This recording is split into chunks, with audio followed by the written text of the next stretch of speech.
All right, as we told you last week, we're gonna show you how to pack our backpack for the trip into the mountains. We don't want to just stuff everything in here. We were putting things in here so we could see what we needed, make sure we didn't forget anything. But now we're gonna take it out. We're gonna put it in as order of importance.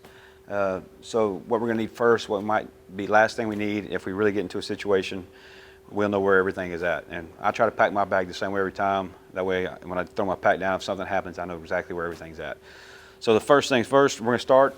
We're gonna use this dry pack. We're gonna line our backpack with this dry pack. And what I do,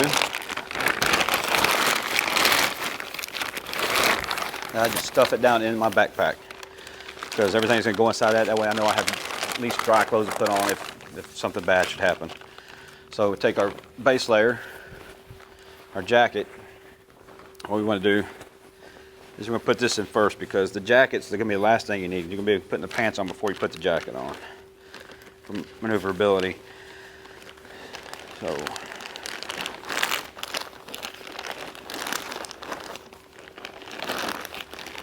put that down into the bottom. That will be the last thing we come to if it gets that far in a desperate situation because we've stopped moving and we're starting to cool off. And the pants will go in right after that.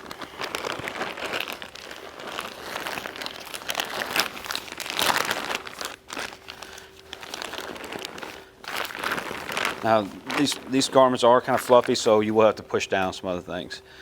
And here is a base layer. This is sit for control. And also, if you're there another day, if you mean to be there another day, you have it and you can hunt some more. But you want to make sure you at least have that. What you're also going to have in there is next is going to be your polar gear, your polar fleece for cooler climates. Because when the sun starts going down, if you're on the east side of mountains, the temperature does drop fairly quickly. And you're going to take and put the bottoms in also. Now, this stuff seems bulky, but it weighs next to nothing. That's why you want to carry this kind of gear with you. Now, what you might be getting to pretty quickly is a poncho. So this is going to go in last. But your socks and your handkerchiefs, they can go in next. And then you have your different types of hats. Now, depending on what kind of situation you're in, you have opportunity to get to these. These are not a right now needed kind of thing. So we put that in, and then we'll close up our pack. That's going to be the inside of our pack. Doesn't seem like much, but it takes up a little bit of room. Then we close it up. This helps keep the moisture out as well. And then we'll take and knock this down.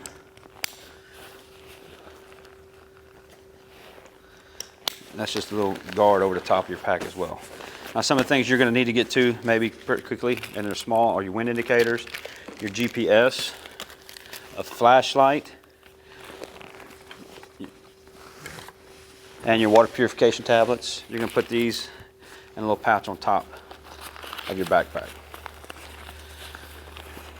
And along with, you also have, don't forget we left these out, but this is something we use also in the mountains because we're flatlanders and that's up in the elevation. We use the breathe right control tabs and also some butterfly closures in case you do get an injury in the mountains. Put that in, you zip that up, it's all tight. You can snug that down so it's not going anywhere. And on this particular pack, you can also get into it from the side. So if you have to get into it and you need to put some things here, you can. Now, in the middle, on the back in the middle, I always put my emergency rations. That just comes from the military, I guess. But one thing you can do to lighten your load is take everything out of this package, break it down into smaller packages like this, and it makes it much easier to stow. And you can take this if you want. This heats it up activated with water. I don't use them. I eat it cold. And then you can keep the cardboard on this one. It doesn't take up much room. You can always put the trash back in it. So now you can put all this in one spot. You know where your emergency rations are.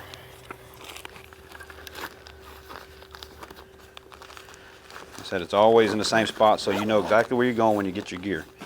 So now, over on my right side is where I always like to put my first aid kit. Little side pouch, you put it in there. And you get some dry baggies. You can put that in there as well. And in my emergency first aid kit, I always put a knife because you may need a knife with your first aid kit.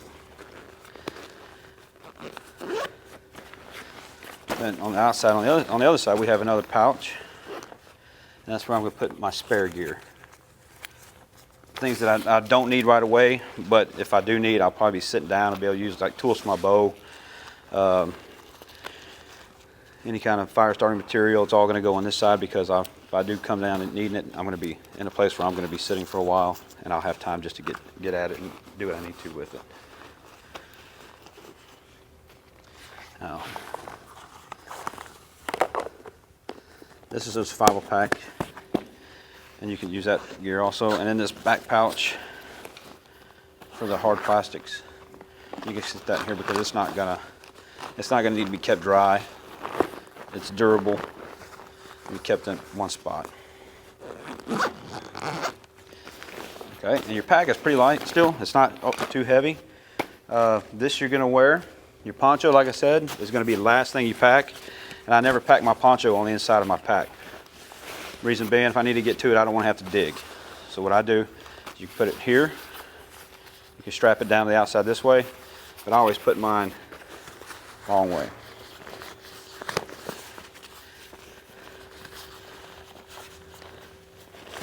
You put your poncho in right there. If you have to get to it quick, you can. You don't want to be wet in the mountains when the temperature's dropping. Your rangefinder and your binoculars you'll be wearing. Extra trash bags. Put that over with your first aid side because that can also be used in emergency situations. And once you eat the MREs, you want to put your trash in the bag. You don't leave anything in the mountains. I always carry an extra pair of sunglasses, and you can put that pretty much anywhere. They're real durable. They've been in here for a couple years. And last but not least, you want to take water. Now this can go pretty much anywhere you want. I carry a bladder on the inside of my pack, but if you need to carry water, you don't want to overstuff everything. You got to remember, this is something you're going to have to carry through the mountains, up the mountains, and everything is measured in ounces. It's not measured in pounds anymore. The elevation is going to be something. If you're from this area down around the Gulf Coast or lowlands, you're not used to the elevation. It's going to be a butt kicker. What feels light here will double in weight by the time you get up in the mountains. And this right here, if you're going in by horseback, this is another little pack you can throw over the saddle horn, and you can carry a few extra pieces of gear in that as well. Now what we're going to do is we're going to stand up, we're going to put this backpack on, and we're going to make sure it fits properly. All right, like I said earlier, this doesn't go in your pack because one thing we know for sure is we're going to keep this on our person. So before we put our backpack on, we want to make sure we get this on. This is very difficult to put over a backpack. Okay, you have binoculars you can get to easily. Now you take your backpack, you just want to swing it up on your back. And it's fitting all right. And what you want to do is like I said last week or 2 weeks ago, you want to make sure you get this nice and high on your back. And you do want a chest strap. It sure makes things easier. Takes a lot of pressure off your shoulders. You put your chest strap on, get it situated, make sure it's nice and high. It's off the small of your back, it's high on your shoulders, and you're ready to hit the mountains. I'm David Leining Jr. of Santa Fe Archery. Stick with us, we'll keep you pumping blood.